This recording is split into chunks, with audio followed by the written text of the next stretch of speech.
I'm Michelle Jones with FullPlateLiving, and I love the fact that today we are going to talk about small changes that make a big difference in our health. So, welcome to Dr. Wesley McWhorter. And Dr. Wesley McWhorter is a chef, registered dietitian, and behavioral scientist. He serves as the Vice President of Lifestyle Medicine at Suvita Healthcare, affiliated faculty at UT Health School of Public Health Center for Health Equity, and a national spokesperson for the Academy of Nutrition and Dietetics. And we are so excited to have you here with us today. I'm just going to turn things over to you at this time. Thank you, Michelle. And thank you, everybody, for joining. I'm really thrilled to be here. Lots of fun, setting this up and planning for this workshop. So I like to use the chat. If you have questions for me, feel free to throw them in the chat. Take about 35 minutes, talk through mainly about how can we make some changes. So I'll go ahead and get started here. Disclosures, just that I received some funding for grant related work when I was at UT Health as a researcher, and nothing else to disclose there. Michelle already gave a little introduction about me, but I want to just clarify, I've been in this industry for about 20 years, right? So nutrition, physical activity, culinary, right? And then also how do we make these behavior changes? So I'm coming today with a lot of evidence and research evidence, but also the practicality of what actually works for us. And that's important because, when the rubber meets the road, when we're actually trying to make changes, how can we succeed? And statistically speaking, if we're talking about this, probably half of you right now on this call are on some form of a diet or some form of a change. You're trying to do something, right?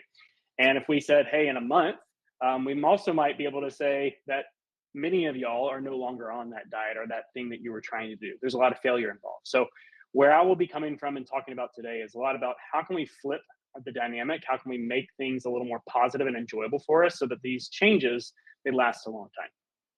So what are we actually going to be talking about? I want to touch on the burden, which is, hey, if you don't know, the things that we do or don't do, they impact our health for the positive or the negative. And that's really important for us to kind of take a snapshot look at. And if you're a clinician and you're saying, well, I know this, but how do I, help my patients or my community? How can I help them work on that? We'll touch on that as well. I want to touch on the problem though. We know about, okay, what maybe are the issues, but then we have the problem of, well, how to actually make those changes. And then we're going to get into some step-by-steps. And again, a little bit of a change. We're gonna talk about gratitude. We're gonna talk about positive self-talk, things that maybe you didn't normally think of when you're talking about small actionable changes. So again, touching on these things to really help us get to where we need to be. So if you don't know this, many of your family members probably have some form of a chronic condition, whether it be heart disease, diabetes, hypertension, etc. A lot of the things that we eat or don't eat, the amount of physical activity we have or don't have, you could put this in the chat, but who's sitting right now while they're watching this? Who's sitting down? We have an hour-long webinar. You're going to be sitting during the entire thing. Who's standing? Maybe a few of you are standing. A lot of us are not physically active. Many of us are super stressed, right? There's a lot of stress in our world. We're very connected, but we're also very isolated, right? We're not actually making those connections like we used to with people. So there's a lot of things that impact our health that can lead to many of these conditions. Also, as we age, we're losing mobility. We're not as physically active. We can prevent that by being more physically active and preventing falls, which also are another burden for us as well. So when we talk about these outcomes, what drives it? If you look on the left-hand side here, we have the things that we're consuming. Maybe it's a lot of fast food. Maybe it's the substances. It could be smoking cigarettes still. It could be vaping. It could be very stressed at night. You're not sleeping well. You're up in the middle of the night. Maybe your screen time is way too much, from work to I need to relax and I use the screen to relax. You're reading late in the night. A lot of these things can be very negative for us, and they are associated with very strongly to these things that are negative for us. So lifestyle medicine, these 6 pillars, right? These are what we would call the behaviors that we can change, right? So our behaviors, the good thing are that we can change them. They're not set in stone. They're not our genetics. They are the things that we can do or not do. And what the field of lifestyle medicine has talked about is, you know, what we eat, right? How we move our bodies, how we manage stress, our relationships or our social connections, which honestly, this is a newer area that we didn't think about a lot before. Really, during the pandemic is when we started seeing it more. Surgeon General several months ago released a report on the negativity around social isolation and how we really see the ill effects of that. More depression and leading to other behaviors that maybe are even more negative. Sleep. Uh, we have all the different types of entertainment available. Yeah, we can work anywhere, a lot of us, but also we're always on the clock, right? So we're having to make sure that we're sleeping. Who went to bed on time last night? Just tell me in the chat who actually went to bed, or who stayed up too late streaming Netflix or something else. Anybody stay up too late? Somebody's riding their stationary bike. Go Aileen. All right. So too late. Anybody fall asleep with their phone in their hand? Anybody? First day of school, too late. So a little fresh. So you were stressed out, Mary Grace, because your kids woke up too late this morning. They were stressed out because they stayed up too late. Yeah, up late coughing, you're sick, right? There's a lot of things. There's things that are, it's a Monday or it's Tuesday. I don't know what day it is. Monday mornings can be stressful. You're trying to get everything together and do it, right?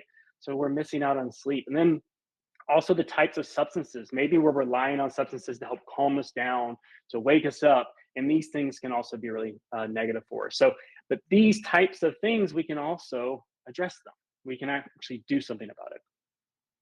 However, the reality is that many of us aren't. 90% of people, so there's a lot of people on this call right now, 90% of you aren't eating enough vegetables. Who ate enough vegetables last night? Just tell me in the chat here. What do y'all think? Who actually ate enough veggies? Who didn't? Also the question, right? Did you eat any vegetables yesterday? Many, there might be, yeah, all right, we have some honest people. That's great. All right, I see you. Good job. Some zucchini. There's ways that we can, many of us try, many of us aren't hitting the mark, right? Most people, as we talked about, and y'all are putting in the chat, you're sitting, right? You have a desk job, physically inactive. Yeah, you try to get some exercise, but maybe you're busy. You got to take your kids to soccer practice. You got to do all these things, right? So at the end of the day, you're just exhausted and you don't have time to fit it in. We're stressed out. We're very distracted, right? Very distracted. Most of us are doing two things. Who streams TV and then also like a show and then also is on their phone looking at social media? Anybody do that? I caught my kid streaming YouTube and playing video games at the same time. I'm like, that's way too many things happening right now, right? But we are distracted. We have a lot of things going on. Oftentimes in meetings, people are really doing work instead of paying attention to the meeting. This is also negative for us when it comes to trying to sleep, because those types of things happen. And I've already talked about the lack of connection, which is massively important to us. When you're eating and you're distracted or you're not, having good conversation, you tend to eat more, which is a problem. A lot of people overeat because they're not paying attention to their food. And again, relying on substances to really get us to the place where we need to be can also be very negative. So anybody ask this question? Anybody would say, how like, I know there's an issue, right? Like, I know I need to make some changes. I need to eat better. I need to move my body more. I need to sleep better, right? But how do I do it? Who's there? Is anybody there with me? You go to your doctor, they tell you, well, this is why you need to change, right? You have X, Y, and Z condition. You need to change this. So this is what you need to change, your diet, or, you need to increase physical activity, but rarely are we told, how do I make this change, right? And when we think of the behaviors, we do these small behaviors that then turn into habits, right? And that's really, the crux of the question. So has anybody seen this type of advice?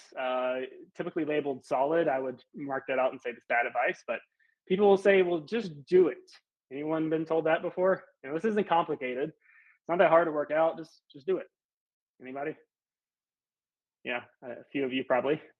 Next one. Who has ever been shamed by not achieving a goal?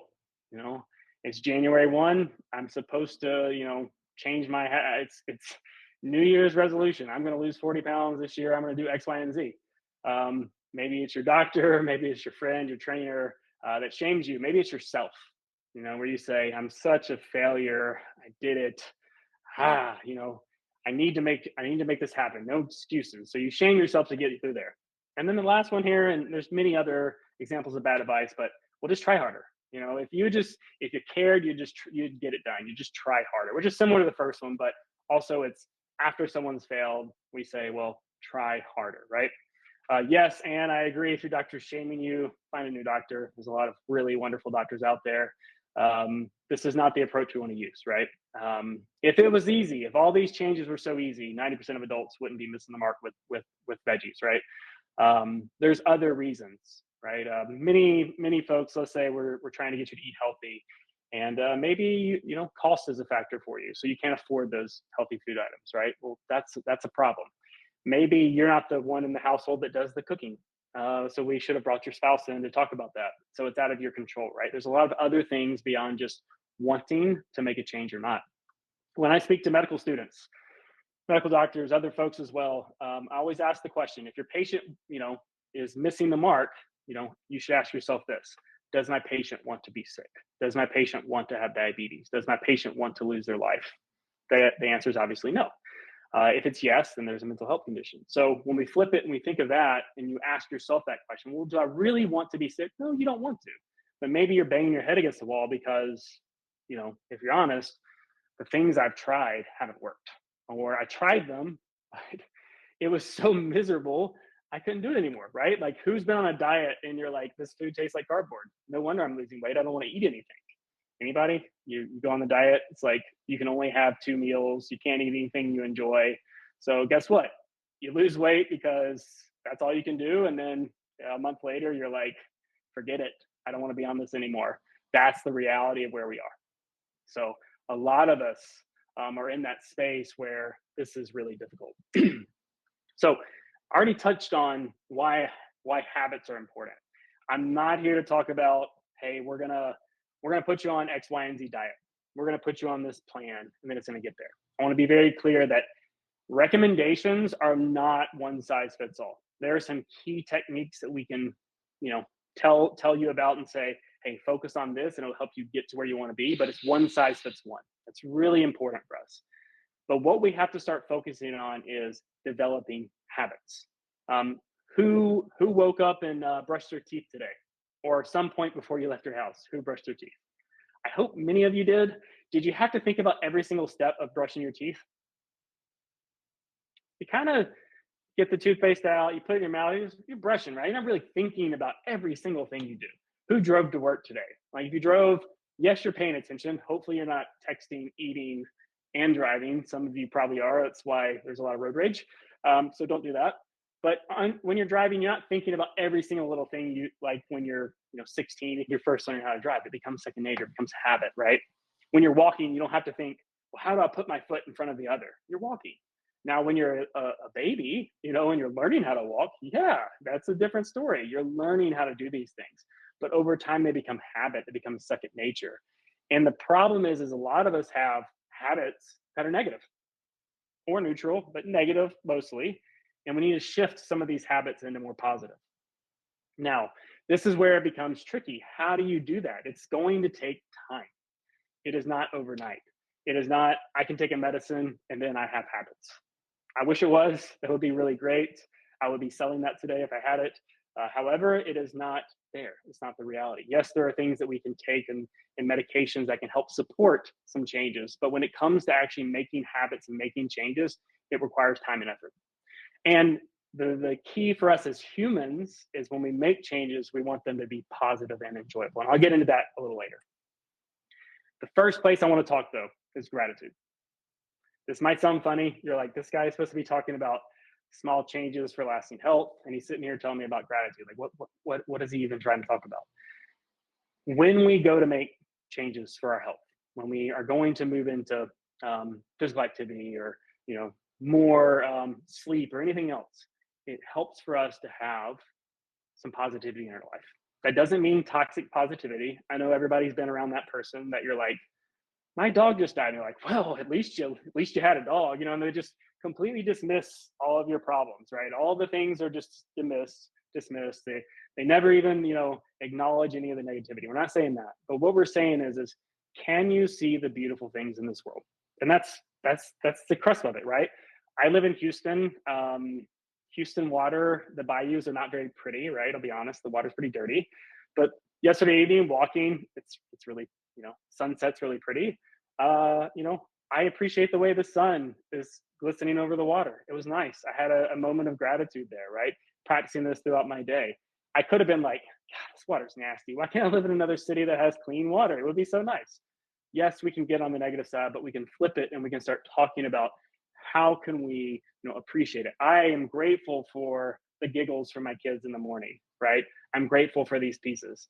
Not always grateful for the fussing, when they don't want to get up early, like someone else mentioned, late on the first day of school, but learning to practice these gratitudes, because we can both acknowledge the negative and make space for gratitude. We can break that cycle of negativity and also that shame and self-blame, right? So my recommendation to y'all is kind of first step here is practice gratitude on a daily basis. Start in the morning would be my recommendation to you. I put a 3-minute timer on there. Take 3 minutes. Take 30 seconds if that's all you can handle. Start out early in the morning. Maybe it's 30 seconds. I'm gonna say 1 or 2 things and then be done. That's fine. But make sure you build gratitude into your daily existence. It really helps you flip that mindset to help you be able to make change. Next one. This one is hard for a lot of us. Many of us can be high achievers. We can be the kindest people in the world to our friends, our family, to colleagues, whoever it is. But when it comes to ourselves, we are so cruel. We are the harshest critic to ourselves. Anybody like that? Anyone out there? The smallest failure, and you are it is the definition of who you are. Yeah, this is an area that we have to practice.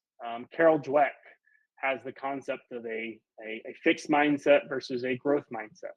It's something that I would encourage each of you to practice, where failure is just learning, right? So when we're making changes, guess what? You're going to fail on that diet. You're going to try to have goals and you're not going to do well. So how do you pick yourself back up and keep going? And the starting place of that is positive self-talk. It is. Because when you get to where you're like, have a goal, I'm going to do it, you fail at it, and your self-talk is always, I can't, I'm a failure, they're better than me, I'll never be X, Y, and Z. Guess what? You're just going to keep digging that hole deeper and digging that hole deeper. So this starts, it's uncomfortable. It's something that is not fun to do when you're not used to doing it. But pull up your mirror. If you don't have a mirror, get your phone out, turn it on selfie mode, and talk to yourself. Look at yourself when you're doing it. Take 2 minutes. Maybe you can only take 2 seconds. Say one thing nice to yourself a day. The next day, say another nice thing. Just like you would compliment a friend when you like their outfit or they say something really nice. Practice these things, because this is something that we can really work to do. The next thing, again, I've already said this, but just remember that the failures that we're doing, and don't even label them as failures if you don't want to. It's just, if you're exercising, we have the concept of lifting until failure, meaning you're pushing the weights until you can no longer push them. And then there's a failure. That is not a negative thing. That is done all the time to help develop and build your muscles. The same concept is true in your mindset, that you push yourself to talk about and do these things so you can push yourself. And when you're at failure, guess what? Your body is more resilient. So something that we really need to focus on is that positive self-talk. So gratitude plus positive self-talk helps us shift our mindset.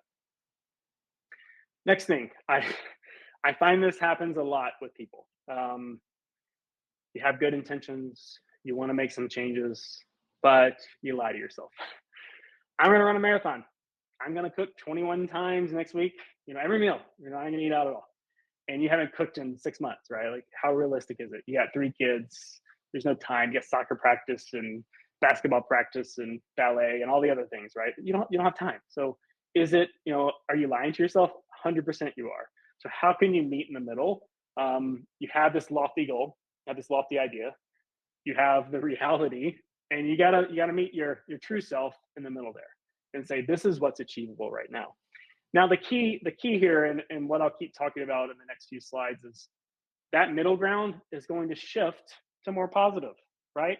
Who has kids? Anybody have kids? Kids that learn to walk? All of us were kids at some point. We were learning to walk. The first step they took It wasn't like a run, it was a step, right? And then it was a fall, and it was a step and another fall, and maybe a few falls. And then it became a kind of a wobbly walk. And guess what? Before you know it, you're like, I got to stop this kid from getting in this place, that place. They're moving around, right? So they shifted as time went on, right? Because they developed those skills. So the same thing for y'all is when you're, you know, starting out and saying, what goals can I have? It will shift over time once you get better at what you're doing. But you can't start at Mount Everest if you're not even hiking yet. That's the reality. And many of us want to put the lofty goal and we're just starting with it. We're not even trying to have, an in between or a starting place. So change is much easier when it fits you. Anybody had a friend that's like, my Aunt Sue or, Jim, he's doing really great. He's doing X, Y, and Z. And then you try to do what they're doing and it doesn't fit for you because you don't go to the gym or you don't eat those types of foods or your family doesn't like any of that stuff. So it's not going to work for you. You have different interests. Your family's different. So it has to be, again, specific to you as well. Now, small, realistic, we've heard that, like the SMART goals. I'm sure most of you have heard that, where a SMART goals, it's got to be specific, it's got to be measurable, it's got to be achievable, it's got to be relevant and time bound. But the thing that I would add to that, it's got to be enjoyable on some level, right? I talk about this with food a lot. Who likes to eat nasty food? Anybody? Anybody want to eat nasty food? I will take the silence in the chat as a no, right? A strong no. Same thing with the things that we're going to be doing in our lifestyle. Like, yeah, it might be a little uncomfortable to get sweaty, but if you like to garden, it's gardening. If you have a dog and you enjoy spending time with your dog, guess what? Going on a walk is pretty good. It might be hard for you to put your phone down and go to sleep, but you'll feel a lot better in the morning when you don't have to have 3 cups of coffee. So it's a little enjoyable. So you got to find things that have some form, some level of enjoyment to it. So when patients and colleagues are asking me, hey, what should I eat? I need to change my diet. What should I eat? I don't say, well, eat X, Y, and Z. I say, well, what are you currently eating right now? What do you enjoy? Is there one vegetable that you eat? Well, you eat green beans. Great. Let's eat more of those. Let's start there. Maybe we can then mix in, you're eating sweet potatoes because you like sweet potatoes. Well, maybe we can mix in a Brussels sprout, and you'll try it because it has it's mixed in together. Maybe not. We can try other things, right? But it has to work within what our patients are wanting to do, what we are willing to do. We have to break it down into what is actually achievable too. So start with what should change. So if you're saying, my goal is to get more physical activity. Right now, I'm getting 2,000 steps a day. I'm barely moving my body. Don't just say, I'm going to get 15,000 steps. Well, how are you going to get to that 10,000 or 15,000 steps? What are you actually going to do? So in the morning when I wake up, I'm going to go on a 10-minute walk, and then, at 10 a.m. when I would normally grab a coffee, I'm going to grab the coffee, but I'm going to do a walking coffee, right? And just kind of get out, walk around the office. It's hot inside or hot outside. So I'm just going to kind of do a few laps. It'll be 3 minutes of walking, right? And then I'm going to set a timer every hour to get up from my seated desk and go on a little walk around, talk to some colleagues, be a little annoying and say, hey, and, connect with a few people. At lunch, right after lunch, I'm going to take a 5-minute walk, with my kids in the evening. I'm going to play with them a little bit, right? And, instead of sitting on the couch and us watching TV together, maybe we'll do something else. After dinner, I'm going to go on an evening walk with my dog, right? What are the things that you actually can build in to get to those 10,000 steps instead of saying, I'm going to go on an hour and a half walk? That's way more difficult. You have to set aside an hour and a half instead of a few 5-10 minutes to actually break it down and do it. So again, finding out what you should change, all these things, finding out what you're actually willing to change, and then go into those tasks, right? Because some of us, maybe you really love to eat fried chicken. That's me. I love fried chicken, to be honest. If you said, Wesley, you can't have fried chicken, I'm going to say, oh, that's good. I'm still going to, right? So I'm not willing to change that. I am willing to not drink sweet tea and not do other things. But this one, I'm keeping. I'm keeping that piece, because I really enjoy it. But I can add vegetables. I can do other things around that and still have that 75% of my plate where it's really working well. So that's what I'm trying to get at, is focus on what you're actually willing to change. That goes back a slide into when we talked about, don't lie to yourself. What will I actually do? So this gets us into actually doing these goals, right? So what does that look like for us? Anybody seen Finding Nemo? I'm sure you have. If you haven't, you've probably heard the very annoying fish that just kept saying, keep swimming, just keep swimming. This is different than saying, just do it. It's show up, be there, right? If you miss your workout, well, do something, right? Maybe it's a television night with the kids, but can you, sit on the floor and do some stretching? Can you move your body a little more?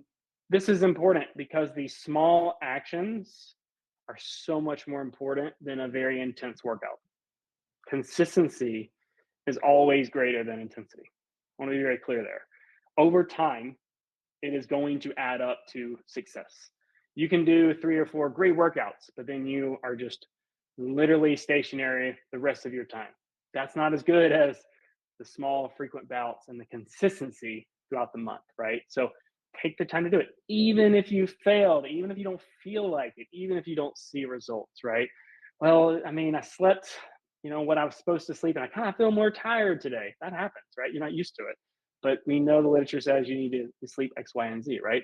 I should, I'm walking, but it's not really reducing my stress. Well, maybe it'll take a few more times, right? Maybe you should walk and call a friend, because we know social connection and exercise can be really beneficial for reducing stress. So do both. That's what I like to do. I like to go on a walk and call people and connect and talk about it.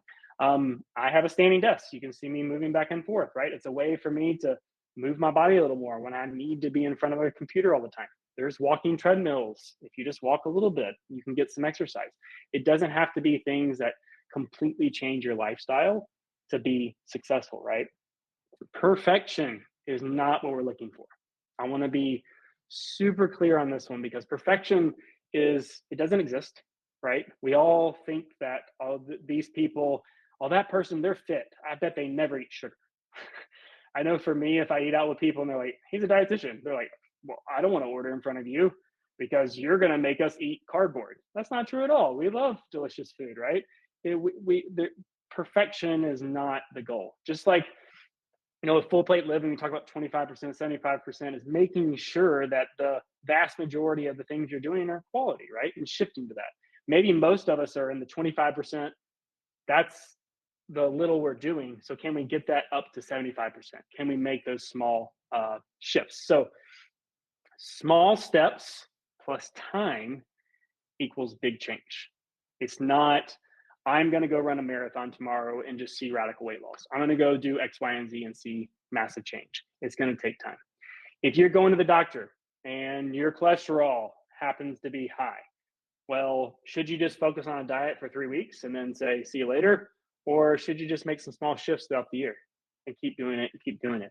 Obviously, the latter. It's going to work better for us long-term to make these small steps, because guess what? They become habits, and habits are what make our lifestyle.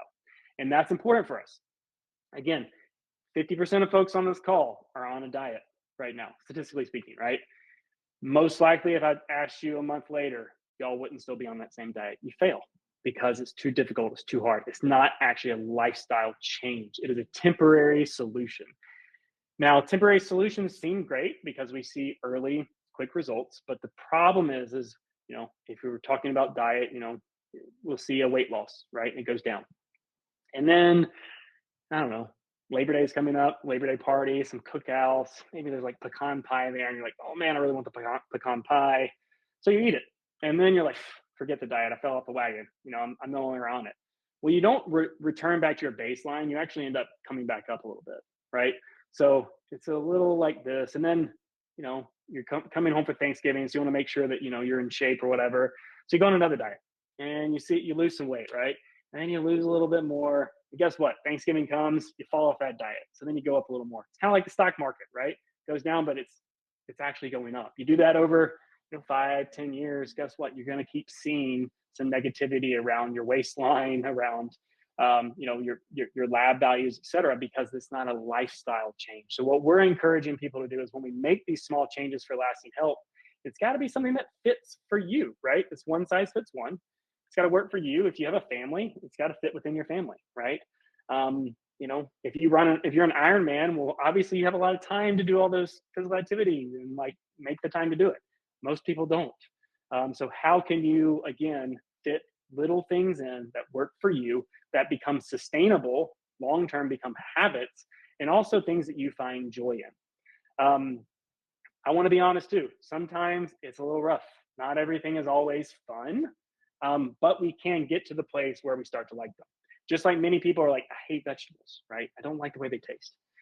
But then we offer them a roasted vegetable. And they're like, man, that's pretty good. And then they eat more of them. And it becomes like, actually, I'm craving this, right? We'll hear clients say that like, I used to hate exercise. Now, like, my body wants it. If I don't do it, I feel kind of off. And we can get to that place. You might think that is insane. I could never see myself being that person. But if you take those small steps, you learn to walk. Then you learn to run. And then guess what? It becomes a habit, it becomes the thing that you're doing. So, take that place where you can actually be. Now, the title of this slide is really important. Create space to act. You got to be selfish with your time. Really important here. We're all busy. Who's had goals and you were like, well, my kid has this, they have this. So that's more important, right? I know all of us have done that. Or maybe you don't have kids, maybe you're not married, you're single, but something else comes up, work, whatever it is. If you don't protect the time to take care of yourself, no one else will. You got to protect the time. Set it on the calendar, treat it like an appointment, treat it like you got to do it. Your life depends on it, right? That's important. And the reality is your life does depend on these things. It's important to make sure that you take the time, you take the space, and you protect it, and you keep doing it so it becomes habit and you build it into your life. So wrapping up here, and then we'll have plenty of time for questions. But the reality for us here is, lifestyle is a big factor.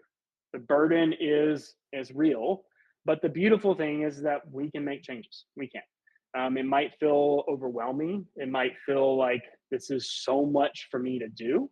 But the reality is that we can take those into small little things. But the key thing is to start with your mindset. And I know I talked about this a few different times, but I want to reemphasize here how important it is to take us from that fixed mindset into a growth mindset. And the way we can do that is through starting with gratitude. Take time. It might be like, what does this have to do with my goal? I just want to exercise more. When you're positive, when you start thinking more positive thoughts, you're more likely to be like, yeah, I can do that. Or, it's fine. It was a little failure. It's no big deal. When you start talking nice to yourself, you start saying, hey, I'm really proud of you. Like you did this thing. You start celebrating your wins, right? And you forgive the losses and you don't shame yourself. On the flip side, if you're a clinician, please, please, please don't shame your patients. It's really not going to work. It's not going to work at all.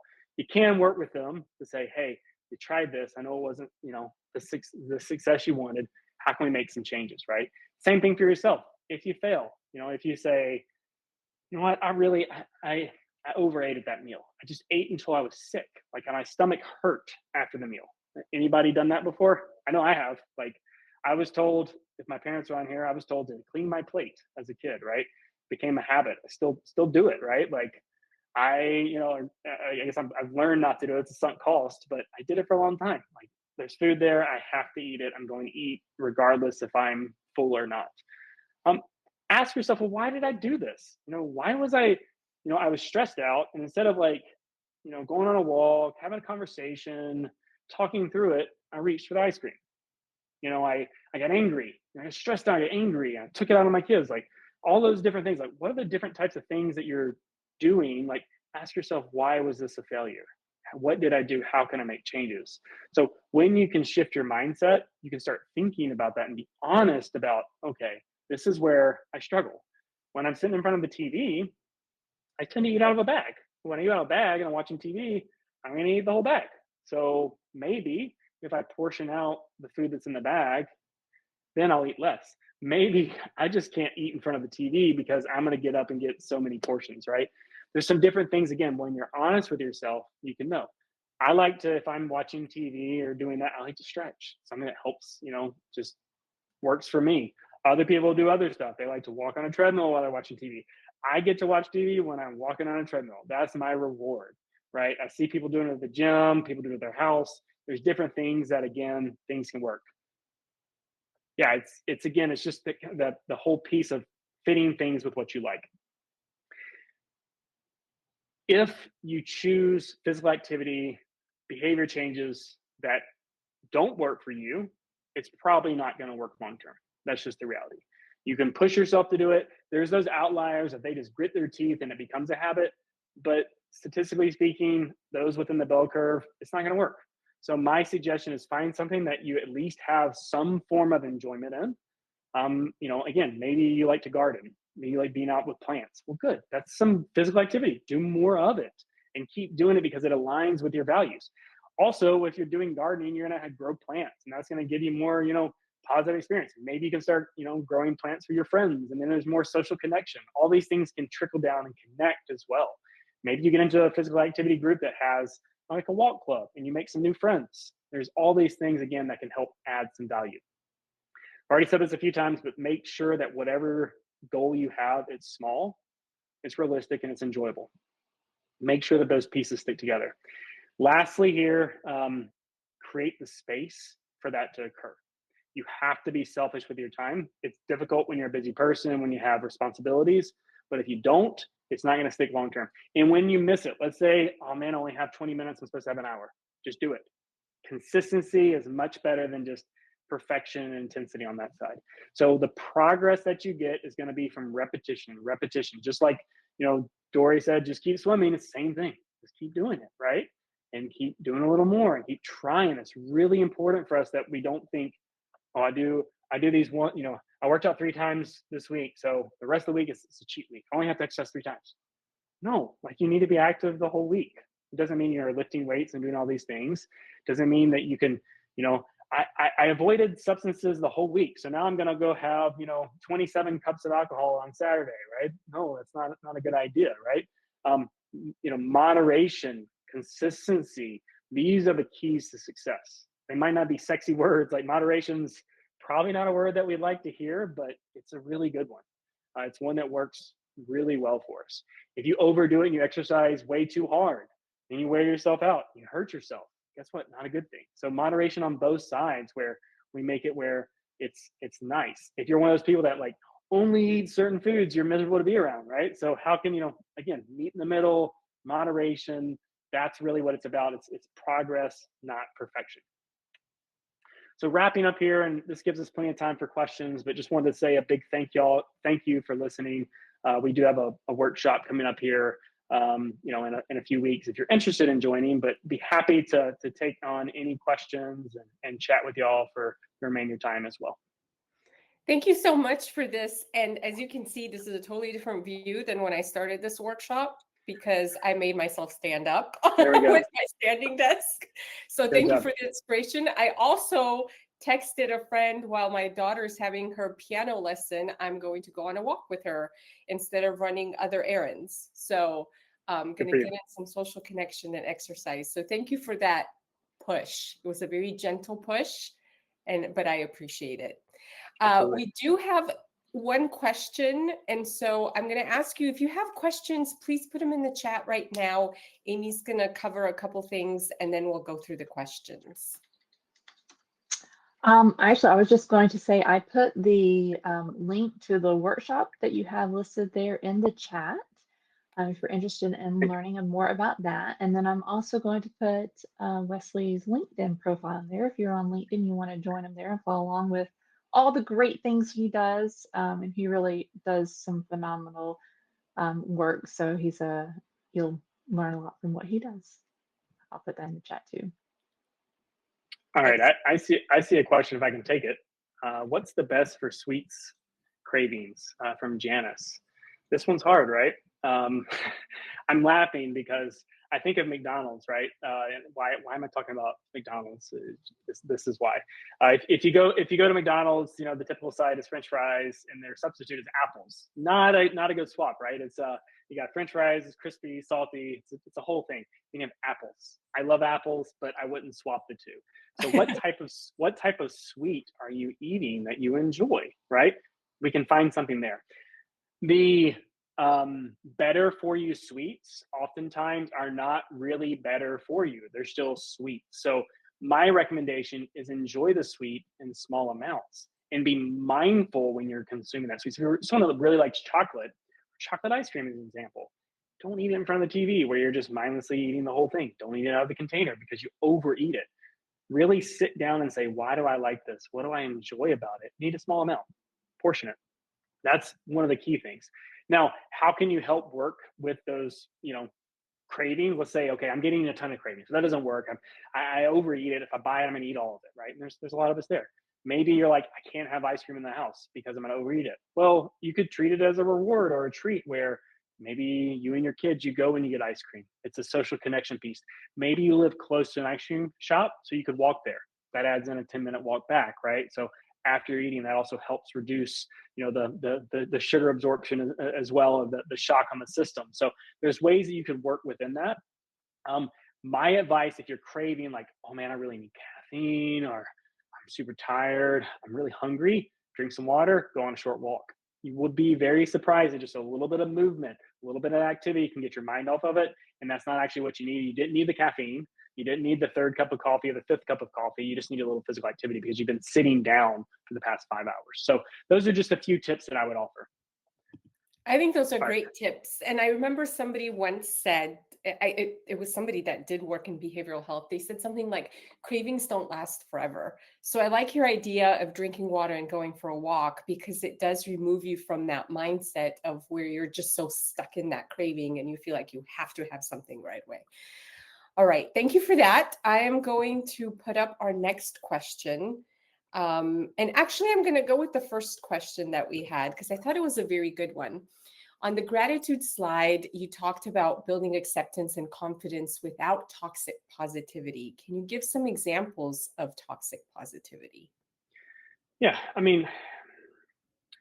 think one of the ways that I would describe it is, if y'all have ever had a negative thing that's occurred and you're bringing it up to a friend and they just dismiss it, just doesn't exist, right? So I gave the example of your dog died, right? And instead of someone saying, "Oh man, that's so sad that happened. It's really terrible. I know they were so close to you," you just say, "Well, at least you had a dog," and you just kind of dismiss the negative because everything has to be positive, and that's not what we need to do. We need to say, "Hey, this occurred, right? There is negativity, right? But I can still be grateful for things that are going on in my life, right? Like my kid is struggling on X, Y, and Z, but I'm still very grateful for having that child. My job is difficult today, but I'm grateful that I have this job and I have the pieces that add to it. I'm grateful for the family. I might not feel super great, but I'm grateful that I'm alive today and I have these things. As I mentioned, I live in Houston. I live on dirty water. I wish it was prettier, but I'm grateful for the way the sunset was glistening on the water. I'm grateful for still being able to walk on the bayou and next to the bayou, right? So really focusing on, you can acknowledge those things and the negativity can exist. The space can still be there for it, but also don't exclude the fact that we should be grateful for things. Because if you don't have gratitude in your life, again, there's going to be a lot of negativity. Not everything, the whole world is against me, right? And you'll have, a lot of folks get in that space. But when you start practicing gratitude and you start moving your body more, you start getting a lot more of those feel-good hormones, the dopamine, the serotonin, the oxytocin, the endorphins, right? All these things come together and they help make you feel better. One of the best ways to start that process out is through gratitude. And again, it's a muscle you have to work. It doesn't just happen. It feels uncomfortable. It feels awkward. It feels like you're cheating yourself. But I promise you, if you can practice some gratitude, it really will add some value to your life. Excellent. Thank you for that. All right, let's see. Is there a way to counteract the craving gain and cravings that come from being on steroid treatment? This is a hard one, right? And again, one size fits one on this, depending on the type of medication, the amount that's taken, the reaction that you have. I know I've definitely had clients and patients that, it's a struggle, right? First thing is, can there be some adjustments to medications, right? That's the first step, right? If you know this is what's causing it, can we talk to my provider? Can I talk to my provider? Can I let them know this is what's happening? Be honest with them, say, hey, I'm increasing cravings. Have that conversation. Maybe there can be an adjustment. If that's not the case, this is what it is. Sometimes the adjustments that we're doing can't always counterbalance it. It's just going to be a negative outcome, and that's the reality. I'm not lying to you there. But there are some things that we can do. We can prioritize protein in our diet. We can do, more the higher volume foods, which would be things with fiber in them to help fill you up more. Avoiding the simple carbohydrates or over processed foods, over packaged foods. Really focusing on our fiber rich, high protein foods will help make you feel full. Moderate amount of fat, the good quality fat. Structure of your meals, avoid skipping meals so you don't overeat as well. Getting some physical activity, as I mentioned. Like sometimes we're like working and we're like, man, I'm hungry. I just ate like an hour ago. I'm hungry. We're like, are you hungry? Or are you just like, you need to go move around, move your body a little bit? Drinking more liquid, more water, right, can help as well. And then again, just being mindful when you're consuming your food that you really are present and eating slowly. So those are some tips that could work. They're not always going to work for everybody. Like I mentioned, like this is a very personal thing. There's with you yourself and what you're going through. So ask your provider, and then those are the things that you could work on as well. Thank you. It's hard to ask more niche questions like that because you're right. Every person is different. This is an interesting question. What if you don't get enough calories throughout the day? How do I eat enough to lose weight? This is an interesting one, right? Like often when we go on a calorie restricted diet, we see good results early on, right? But then our bodies are really good at making adjustments and being like, I'm starving, so I'm going to hold on to whatever nutrition I get. And then guess what? You were reducing 400 calories. Now to get the same results, you got to drop off even more. So you're basically just withering away and you're miserable with your food. The better alternative is to eat a very balanced plate. Just like if you look at, I think FullPlateLiving's, concept of, 75%, 25%. Like that's the reality. Most of the foods on the plate are full of fiber. They're going to keep you full. Good quality proteins, from plants and animal sources, right? A good mixture of quality things that you can eat are really, really important for us to keep us full. We don't want to be starving ourselves. That is not a way, nor is it achievable, right? Most folks that you will meet that are successful with maintaining their weight, they eat enough food every day. They're not eating like little birds. They're eating, those fiber-rich foods. Their plates are very colorful. They have all those things. They're also doing the other lifestyle things to help them, right? Stress can make changes to us that we don't realize. So managing your stress, sleeping. If you're not sleeping well, I mean, number one, if you stay up really late at night, the things that you do, the type of foods that are up late at night are not usually the good quality foods. So go to bed a little earlier. That can help.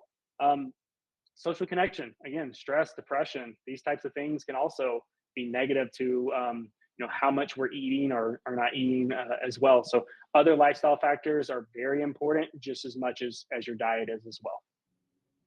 Excellent. Thank you for that. And an interesting factoid in here that Amy probably also remembers, when we first came out with our program, it was actually called, Are You Eating Enough to Lose Weight? So definitely, look at the FullPlateLiving method and why we recommend such high amounts of fiber foods. And before I get to the last question, I want you to hit the chat, tell Dr. McWhorter what you liked about today's workshop, what you're excited to learn, anything new that impacted you, that changed your perspective on something. I think we all love positive reinforcement, but also just that gratitude factor, something that you appreciated about today. And here's the last question.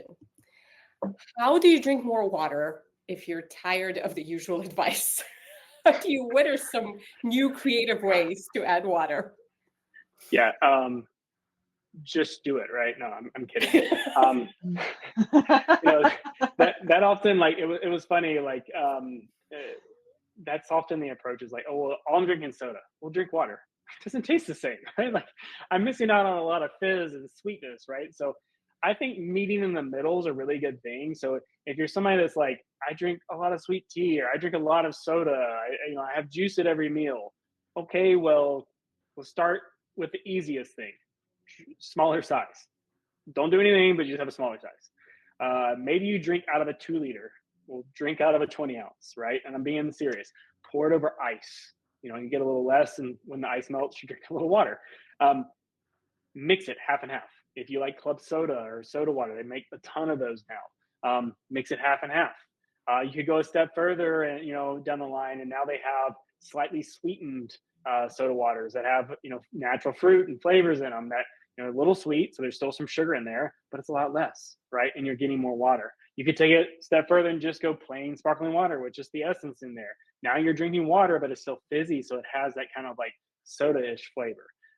If you're getting into water, well, can you mix in some lemon, some lime, some berries that add some flavor into the water? Because again, it's very difficult to go from really flavorful, sweetened drinks to water. Like, I love water, but also I realize that there is not just a quick, even change. So smaller steps is what I would recommend, because it is tiring to always drink those things. But water is really good for us. We need to be drinking more of it. So try some of those things that you can to get more of it. Now, if you're still drinking those sweetened drinks, make sure you drink them with meals, because again, it's a big shock of sugar to your system if you're not. That is great. Thank you so much. I feel like we actually got all of the questions answered, which is wonderful. And we appreciate your time for being here with us, all of your expertise and information. And I hope that you get a little chance to go through some of the comments and see the value that you brought to our members, but also to us as a team. Thank you again. And I hope that everybody has a great day. Thank you. I appreciate it. Thanks, everybody. Thank y'all. Take care.